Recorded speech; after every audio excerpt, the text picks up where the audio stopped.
trying to find the hardest Mario level wasn't very easy since there's literally hundreds and hundreds of them. I'm including stuff from the mainline games only, and as a side note, the challenges from New Super Mario Bros. U/Luigi U don't count. I'll have another top 10 on those specifically later on, but without further ado, let's go. New Super Mario Bros. Wii isn't known for being the most difficult Mario game ever, but World 9 fills up that department, especially with 9-7. Most of the ground is covered in ice, and not only that, but munchers are underneath most of it. That might not seem like that big a deal, outside of the fact that fire piranha plants are all over the place melting all the ice. Yeah, there's no time for lollygagging. You're kind of forced to rush through the level to avoid dying. The difficulty just ramps up as you move along too. You'll find these brown spikes with hidden Goombas in them, to ice with nothing underneath but a death pit, and those horrible fire bros that melt half of your platform after throwing just 1 or 2 fireballs. I do have to admit that if you just run through the level, it's really not that bad with some practice, but trying to get the star coins on the other hand is a different story. The second one is really obnoxious because you have 2 options. 1. Wait for the piranha plants to melt the ice, which makes it hard to move on since the ice ahead of you is probably melted. Or 2. Throw a fireball yourself and melt half the ground in front of you. And then the third star coin is in the most ridiculous spot. You have to let the fire bros melt specific parts of the ice, or you have to do it yourself. But you can't melt too much ice or the star coin will be impossible to get. 9-7 is all sorts of evil, and to think we're only just getting started. Of all the new Super Mario Bros. Titles, Luigi U is probably my favorite of the bunch for the more compact and interesting levels. Except for 9-6. Yeah, this one is just garbage. As you can see, there's a bajillion fire bars you have to avoid, and they've been scaled up significantly for reasons I can't really comprehend. Now yes, this is a relatively short level, but I found myself dying over and over and over again because of the freaking fire. And I'll tell you, I tried everything to get through this. From using different power-ups, to Mario physics, to Mini Mario, to smashing my head on the wall, nothing seemed to work. Like seriously, look at this! Is it even possible to dodge this crap? Well, it turns out there is an actual strategy. You need to take the name of the level very literally. It's called Fire Bar Sprint, and well, they aren't kidding. If you start running at just the right time and don't slow down, you can actually avoid all of the fire. I couldn't get the timing down perfectly, but after several attempts, I did manage to get to the end. But even after all of that, I got one more slap in the nuts. Notice how they put this third star coin under these blocks, and I can't break them because I got hit by the fire. Yeah, that's a real good one, Nintendo, thanks. Making me feel real good about myself. I'm sure some of you expected this game to pop up at some point. Tubular is one of the 8 levels found in Star Road, and the main idea is to essentially float from one side to the other. You'll use Balloon Mario, of course, to do this, and you have to keep hitting the correct question mark block so your power-up won't go away. While all of this is happening, you have a barrage of enemies to avoid, and you can't get hit at all because there's no ground to land on. So the pressure is on, and you have to learn when enemies are going to hurl fire or baseballs at you to avoid them. Thankfully, this level is short, but you'll spend a long time here just trying to get through it. I do have to admit that it is one of the more creative Mario levels. This seems like something you would find in Super Mario Maker, and that's pretty neat. I'm not sure how the idea of adding a vertically based pinball level into a 3D platformer made it past the drawing board, but here we are now. Mario Sunshine's Pachinko Machine is one of the game's most frustrating levels to complete, and for all the wrong reasons. The initial idea is pretty cool. You launch Mario up to the top and aim for certain areas to get the red coins. Here's the problem. Messing up any of your jumps will kill you, forcing you to start all over. Why couldn't we just get sent back to the start if we mess up? That wouldn't have made the level any easier, we just get to try again faster.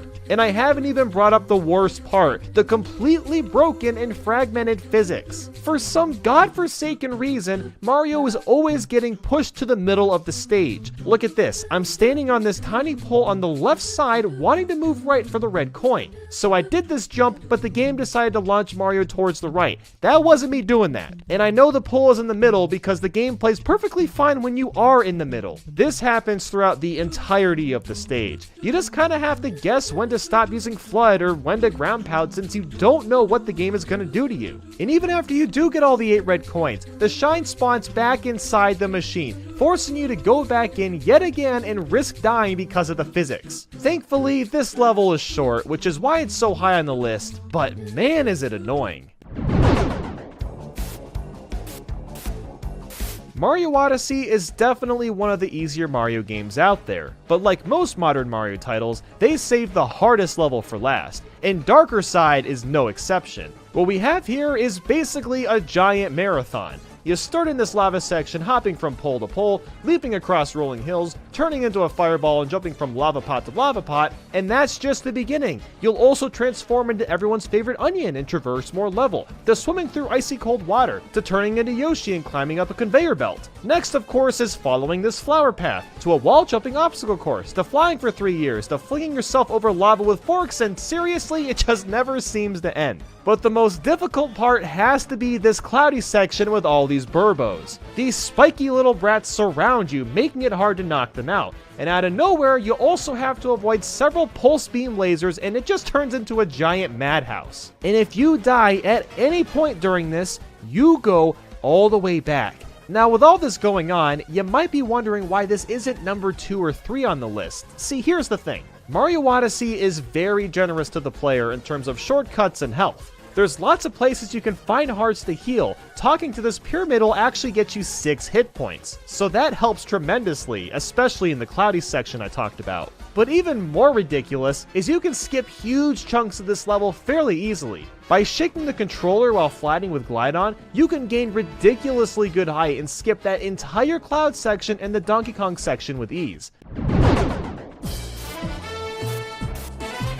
And we're not done with long levels yet. Mario 3D World's Champion Road requires you to be a champion to complete this. You have to avoid some Octogoombas, Fire Bros, Charge and Chucks while running across really skinny platforms, and that's not half of it. You'll be jumping across stupidly fast beat blocks, to narrowly avoiding Kamek's fireballs with ground that falls underneath you, to sprinting across endless boost panels, and like Darker Side, it just goes on for ages. It was hard to decide if this or Darker Side was more difficult, and really it depends on your scenario. Playing through Champion's Road while using Peach and a Tanuki suit makes a lot of the jumps way easier and more manageable, especially for that brutal ending segment. So in that regard, I'd say it's more fair, but I had to take into account playing this without the power-ups. The transition is basically like mowing the grass with a lawnmower to mowing the grass with a pair of scissors. The jumps become much trickier and more precise. In fact, I don't think I've ever even completed Champion's Road without some form of a power-up. And as you'd expect, dying once takes you back to the beginning. So factoring all that in, I'd say Champion's Road is slightly more brutal than Darker Side. Plus, you weren't given any mushrooms or power-ups on the stage to help out. You just gotta do it all at once.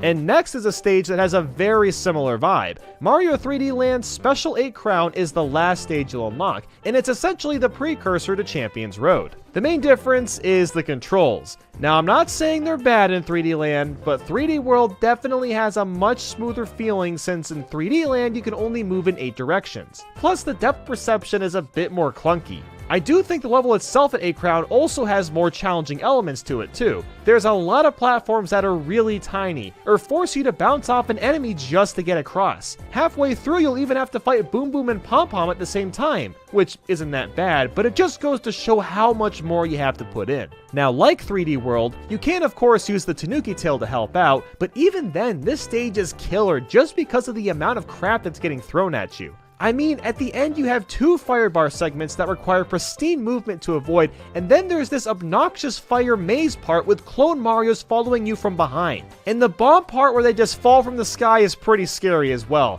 You kinda just have to hope you don't get hit because tons of them fall at once and you don't know where they're gonna come from. There's just a lot going on with this level, but this is nothing compared to what's coming up. Something needs to be said before we get into why C3 from Super Mario Bros. The Lost Levels cracked this list. In order to even play this level at all, you have to beat this game 8 times. That's right, 8 times! Only then can you access worlds A through D. Now, most of these levels will put your skills to the test, but my god, C3 is next level BS. The controls in this game are already pretty clunky and not fluid, so pairing that while bouncing from bumper to bumper with blazing winds is nothing short of obnoxious. And then you got a Legato following you around the whole time, and since you're always in the air, you're basically just guessing where you're gonna land most of the time. Maybe if the controls were more refined, this wouldn't be that bad, but this is one of those levels that just makes me hate video games. And it's also really ugly looking. It's all just filthy gray and white colors. There is just nothing appealing about this at all. The last level you play in Super Mario Galaxy 2 is quite possibly the most accurate title ever conceived, and that is of course the perfect run. We've already talked about the newer 3D Mario games where you just marathon through a giant linear level as your final challenge, and this game basically started that trend, but with one major difference, and that's the fact that you can't take a hit. Like at all. So even if you die near the end, too bad, you go back to square one. This level doesn't play around. You don't get any secret hearts or health points, and all you got to help you is Yoshi at the beginning and Cloud Mario very briefly. The first part is entirely a Yoshi section, and while it looks like a pain to play, it's actually really simple if you just time your tongue grabs. The second section is also pretty easy, just run fast and hit all the blue tiles. And next is a cloud section where you have to use your clouds to avoid surrounding electric walls. This part isn't too bad, but it's also really easy to slip up. See, the thing about this level is the sections beyond this actually aren't terrible if you practice a lot, but the fact that you can't take a hit just sits and feeds at you at the back of your mind. It's gonna bother you, make you feel paranoid, it makes you nervous, and the farther in you get, the more anxious you become and the more likely you are to mess up. And the ending with all those hammer bros, that's not gonna help at all. You got flipping platforms and tons of hammers flying around. It makes your heart pound every time you get here. Dying at any point during this just feels like a huge defeat. It's almost demoralizing in this weird way that I can't even describe. But man, it is incredibly satisfying when you kill all those boomerang bros and do beat the level. You actually feel like a god the first time you do it because of the pure skill you must have to make it through. Now the level that's number 1 on the other hand, I'm genuinely baffled this level exists. Or should I say series, because the Impossible Pack technically contains 3 sets of short levels. These are by far the most grueling, agonizing, and difficult platform levels Nintendo has ever created for a Mario title. I can't even get through the first part without using Tanuki Mario, and yeah, you can call me a scrub for doing that, but just look at this bullcrap we gotta deal with. The first segment has these well-placed fish that home in on you, and if you don't swim perfectly, you're gonna get hit. After that, you gotta avoid several birds, a barrage of bob-ombs, which is then followed by Legato throwing spinies at you. I have gotten past this part a couple of times, but not any farther without the Tanuki suit. So after that, there's Hammer Bros and Chain Chomps to avoid. Unless you're doing what I'm doing right now, then you can just kind of blast through it. And that's just the first part. The second part is really narrow, requiring tons of precise wall jumps to avoid all the fire bars. After that is several rotating platforms that would require even more ridiculous wall jumps, or if you're me, I can just fly over everything. Then the third part is a castle that has rising poison and tons of unstable platforms and enemies to watch out for. And keep in mind, you're supposed to do all this as normal Mario. And if you die at any point, at any level, you go back to the very beginning. And you don't get power-ups at all unless you decide to use this suit. You literally have to be a legend to beat this. Maybe one day I'll spend several hours grinding out this level to beat it normally, but the fact that I would even have to do that makes this the hardest Mario level of all time by a long shot. And that, guys, is going to wrap up today's video. Thank you all so much for watching, and I hope you have a wonderful day. Until next time.